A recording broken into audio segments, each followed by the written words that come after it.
Thierry Amisi. I am a student here at St. Cloud State University. I double major both in political science and international relations. This is going to be my second book that's on its way to being published soon. It's called Essentielle.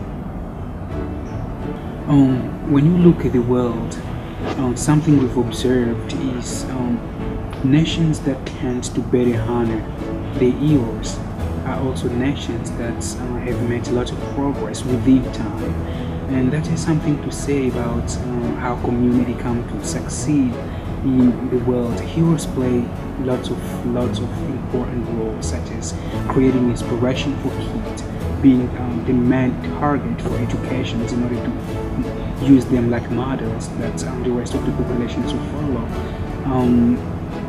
So we've observed in general that nations that tend to honor the hero better are also the most developed one, and the United States is one of the most perfect examples that you can find out there in the world. If you observed, fear is a very interesting concept, especially when it comes to dealing with intellectuals.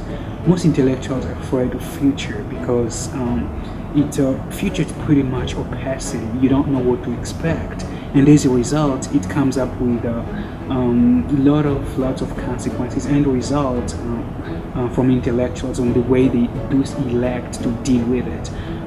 It's most of the time comes with lots of negative things, such as panic and many things, but most of the time too it brings up really interesting things, such as the type of development that we've observed within the Cold War between the United States and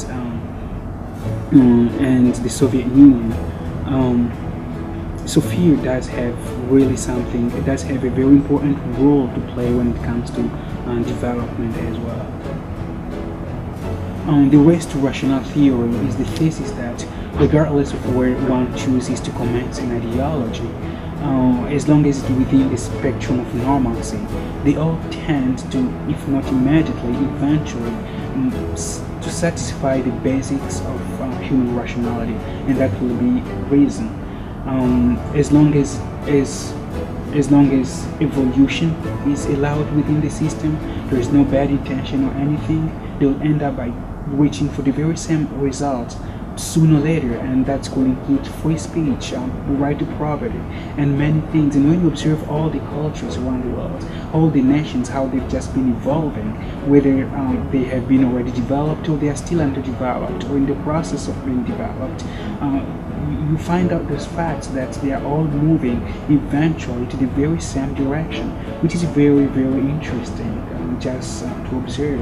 And that's something that the books really goes into details in trying to depict all the small things. That's something that you find in there.